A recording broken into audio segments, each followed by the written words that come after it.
The sun rose gently over Akposi, spilling golden light across the red earth like a blessing whispered from the heavens. Palm trees swayed in quiet rhythm, their long shadows stretching across narrow paths. Each stirred awake as it always did, slow, peaceful, and ancient, and then Mochi stepped onto the path. She walked with the grace of someone born knowing she was washed. A clay pot rested effortlessly on her head, her back straight, her steps light.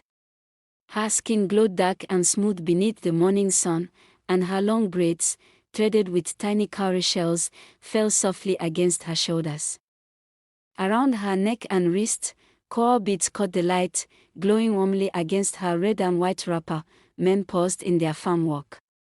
Women turned to look. Conversations dropped into whispers.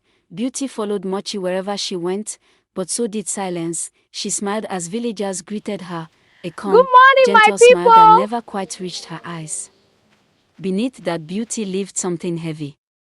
Something unseen. Mochi was the only daughter of Mama Mochi and Papa Mochi, a child they had prayed long years for. Mama Mochi often said she had cried more tears before Mochi's birth than she ever had after.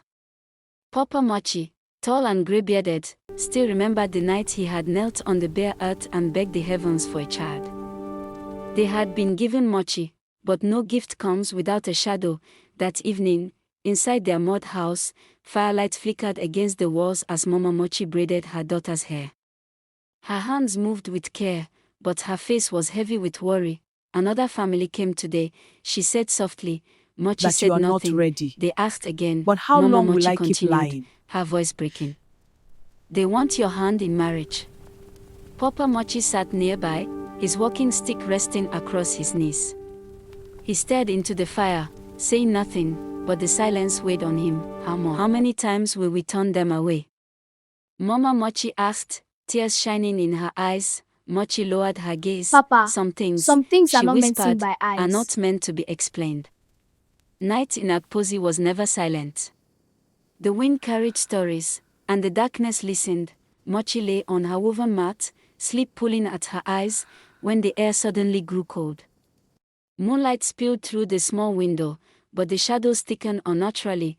Then she felt it, a presence. The world around her shifted, melting into mist and darkness. She stood barefoot in a place that was not the village, not the earth, somewhere between breath and dream. Mochi. The voice wrapped around her like smoke. She turned slowly, her heart pounding. He emerged from the mist, tall, dark, human in shape but not in essence. His body seemed made of shadow and air, his eyes glowing softly, dangerously. You belong to me, You are he said mine. calmly. Before Tears your filled first her cry, eyes. before your Leave first me, breath. she begged. I want to live. I want to live like other women. I want to love. I want a home, I children, want to marry laughter. like other women. The spirit regarded Any her man who without comes anger. close to you Any will man die. who comes close to you, he said, will not remain. Thunder cracked through the dream. Mochi screamed and woke. The deaths began soon after. A young man who had spoken boldly of marrying her fell ill and never recovered. Another lost his mind, wandering into the forest and never returning. Fear spread through Akposi like wildfire. Whispers turned sharp. This girl carries something, they said. She is not ordinary. Mama Mochi wept openly. Papa Mochi's shoulders bent under a weight no farmer's back should carry. That night, Mochi knelt before them, tears soaking the earth floor. Forgive me, she cried. I have carried this alone for too long. Mama Mochi reached for her. What are you saying? Mochi lifted her head. I was chosen. Before I was A covenant born. made before I A was covenant born. was made. I have a husband. Papa I Mochi have a staggered back husband, as if a struck. spirit A husband. spirit, Mochi whispered. The truth settled like death in the room. The elders decided there would be no more silence. At the ancient shrine, torches burned, and drums spoke to the night. The forest watched as Mochi stepped forward, her coral beads glowing in the firelight.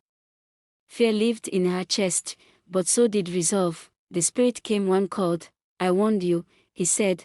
Mochi met his gaze, her voice steady. If loving the living is my crime, then let the punishment end with me. The wind howled. Fire leapt higher. Light burst through the darkness, and then silence. When the dust settled, Mochi lay on the ground, still and peaceful, as though sleeping. Mama and Papa ran to her, calling her name through tears. At dawn, she opened her eyes. The sun rose again over Akposi. Mochi stood on the village path, alone, the morning breeze lifting her braids and wrapper. She looked ahead, not back. The village behind her breathed in peace, and for the first time, so did she. Her beauty remained, but now it belonged only to her, and as she walked forward, free at last, the earth of Akposi seemed to whisper, "Some chains are broken only when courage speaks louder than fear."